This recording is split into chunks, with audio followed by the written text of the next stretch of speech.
Felbegeerde stroomkabel van windpark IJmuiden komt naar Zeeland. Het is woensdag 25 november. Dit is Zeeland Nu. Kabel essentieel voor verduurzame haven. Goes krijgt meeste geld van coronaregeling. En niet naar de kerk, dan komt de kapel naar u.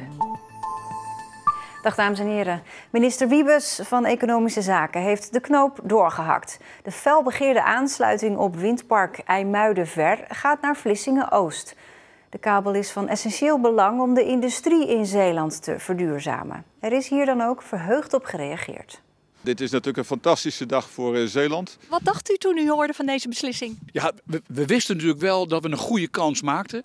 Maar ja, vanmorgen toen ik dit las, was ik natuurlijk wel wat blij om te zien dat het gelukt is, alle moeite. Maar we waren heel blij met die beslissing. Het was voor ons ook een beetje spannend afwachten. Maar het is niet zomaar een beslissing over een kabel. Het is ook voor de haven een heel belangrijke beslissing. Belangrijk voor Vlissingen? Nou ja, belangrijk voor Vlissingen en voor heel Zeeland. En ik denk ook voor heel Nederland. Hè? Want we spelen hier natuurlijk in onze havens een rol voor de hele Nederlandse economie. Ik denk dat het ons helpt in Zeeland, in Noordzeepoort, om onze voet te zetten naast andere havenbedrijven zoals Groningen en Rotterdam, die ook op dat vlak al belangrijke stappen gezet hebben. Wij blijven met deze beslissing zeker niet achter en dat is heel goed nieuws voor de regio. Ja, blije gezichten dus bij bestuurders. Maar waar gaat het nou eigenlijk precies om? Windpark IJmuiden-Ver gaat het grootste windpark worden voor de Nederlandse kust. 2 aansluitingen gaan elk 2 gigawatt aan stroom leveren. 1 aansluiting gaat naar Rotterdam, de andere naar Vlissingen-Oost. 2 gigawatt aan stroom is net zoveel als 4 keer de kerncentrale van Borselen. Met deze grote hoeveelheid aan energie kan de industrie in de haven overschakelen van fossiele brandstoffen op deze groene energie. Ja, en aangeschoven is Ilja Tuning, verslaggever. Ja, die stroomkabel, we zien hier een illustratie. Maar waar komt die nou precies en gaan we daar iets van zien of merken als Zeeuwen? Nou ja, die wordt getrokken van de Noordzee dan door het Veerse Meer en dan onder de grond door naar de haven in Vlissingen-Oost. Dus ja, daar gaan we wat van merken, want er gaat enorm gegraven moeten worden voor die kabel. Maar nog niet meteen, pas over een paar jaar. Ja, en waarom is nou precies toch gekozen voor Zeeland? Nou, deze aansluiting in Zeeland was volgens de minister technisch wat minder ingewikkeld. Het had ook minder impact op natuur en milieu, schrijft hij. En het was goedkoper. En nu heeft Zeeland ook wel flink gelobbyd. En Zeeland had uiteindelijk betere kaarten dan Brabant. Ja, en betekent dit dan dat straks alle bedrijven in de haven over kunnen gaan op die groene energie? Nou, daar is eigenlijk nog veel meer voor nodig. Die 2 gigawatt, dat is al enorm. Maar eigenlijk heeft de haven 3-4 keer zoveel groene energie nodig. Dus er wacht ze nog een enorme opgave om te verduurzamen. Maar iedereen is vandaag heel erg blij, want dit is een eerste heel grote stap. Dankjewel, Ilja. Bedrijven uit de gemeente Goes hebben het meeste geld ontvangen in de tweede ronde van de NOW-regeling. Die liep in juli en augustus. Dat blijkt uit cijfers van het UWV. De NOW-regeling is een tegemoetkoming in de loonkosten voor bedrijven die veel omzetverlies hebben geleden door corona. De verschillen in Zeeland zijn groot. Als je alle getallen bekijkt, is het opvallend dat de grootste gemeenten van Zeeland niet het meeste geld hebben gekregen. Terneuzen heeft de meeste inwoners van de provincie en kreeg 4,8 miljoen. Dat is 6 ton minder dan de bedrijven in Vlissingen.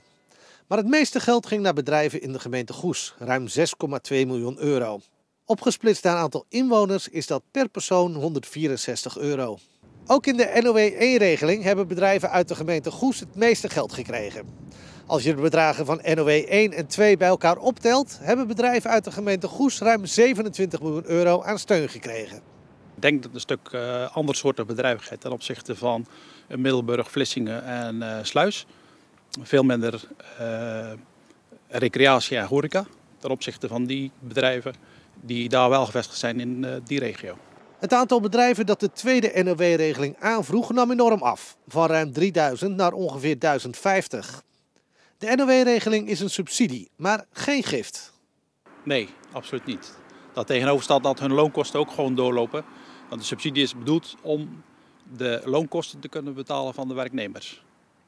De grootste Zeeuwse ontvanger van NOW 2 is in deze periode Verbrugge Terminals.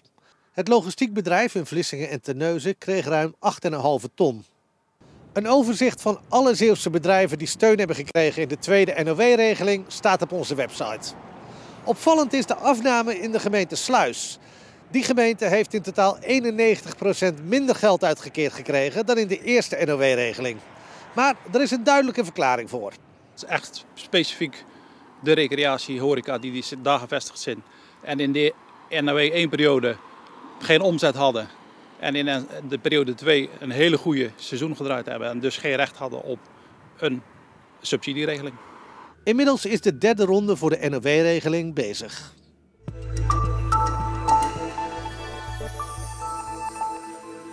Er zijn in Zeeland nu 100 mensen overleden aan COVID-19. De afgelopen 24 uur is 1 dode geregistreerd en dat brengt het totaal op 100.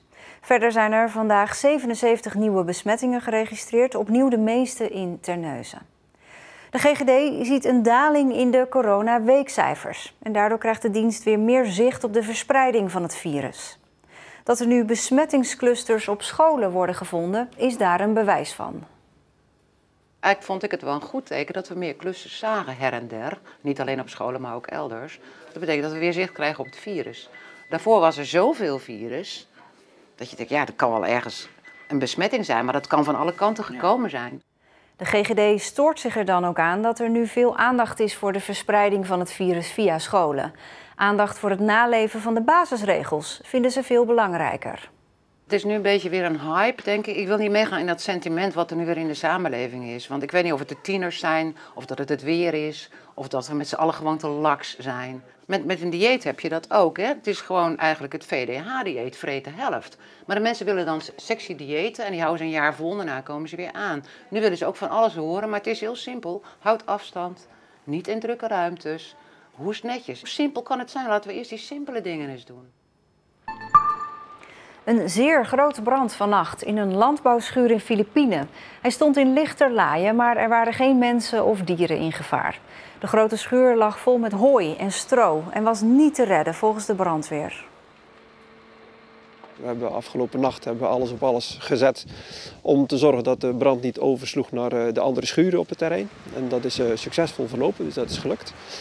Maar gezien de grootte van de schuur en de instabiliteit van het gebouw nu, is het voor ons niet veilig om hier voor de rest op te treden. Dus we laten het zoveel mogelijk nu uitbranden. En dat kan nog wel eens dagen duren, is de verwachting. Hoe de brand ontstaan is niet duidelijk.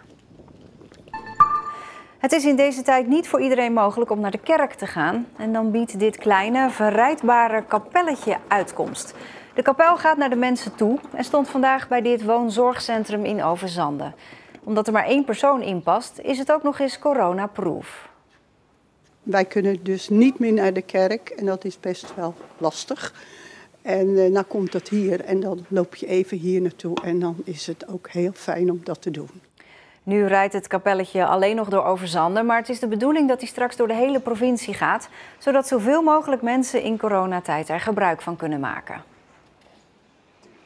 Ik zou het zelf heel leuk vinden om op het schoolplein ermee te staan. Lijkt me ook waanzinnig leuk, want ook met kinderen brengt een lichtje opsteken iets teweeg. Dus we staan ervoor open.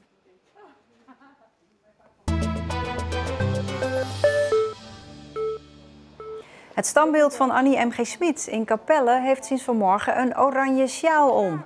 Het is een actie van vrouwenclub Sooroptimisten de Beverlanden, waarmee ze aandacht vragen voor geweld tegen vrouwen op de Internationale Dag tegen Geweld. De komende weken zullen er in de gemeente Goes, Borselen en Noord-Beverland vaker oranje sjaals te zien zijn op standbeelden. Ja, en dan gaan we naar het Abdijplein in Middelburg. Daar is Anke Tanihattu. Ja, en ook daar zie ik de kleur oranje, Anke. Vertel.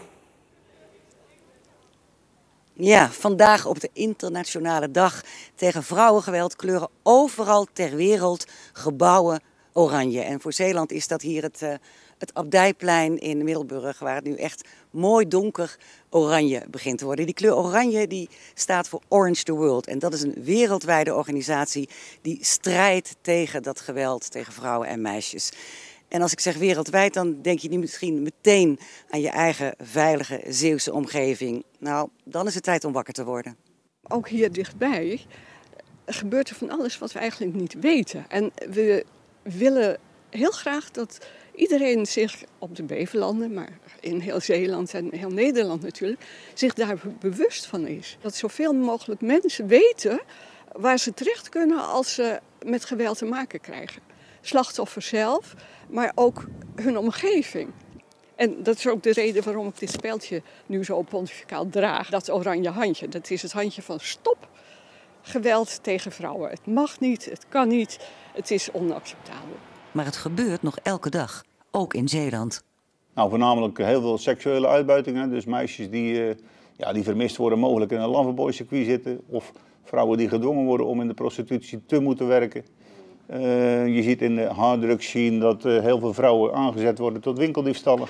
Je ziet heel vaak misleidingen, omdat we toch veel met kwetsbare personen te maken hebben. Die licht verstandelijk beperkt zijn of een laag IQ hebben. Nou, die kun je met een babbeltruc die heel veel dingen laten doen.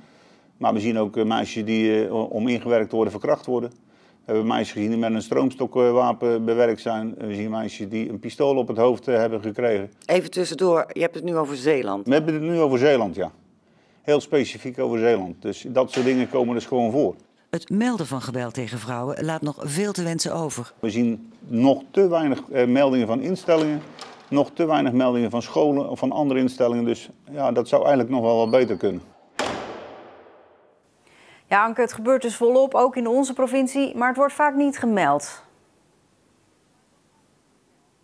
Nee, en daarom is aandacht, extra aandacht, zoals op een dag als vandaag, zo belangrijk. Want volgens verschillende mensenrechtenorganisaties krijgt meer dan 40% van alle vrouwen in Nederland ooit in haar leven te maken met seksueel of lichamelijk geweld.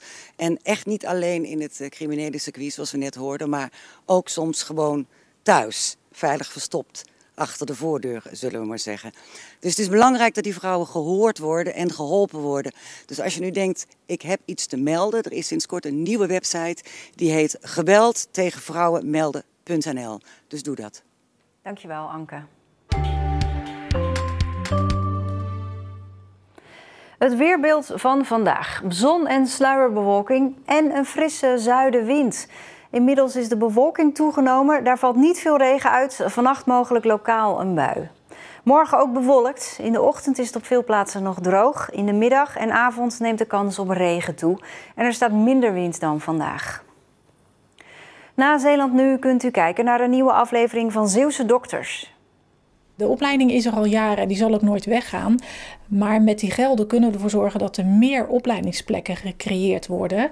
En dus dat er meer jonge dokters met hun jonge gezinnen al richting Zeeland komen. En na Zeeuwse Dokters het uitgebreide weerbericht van Jules. En daarna Trots op Zeeland. Nog niet wegzeppen dus. Fijne avond.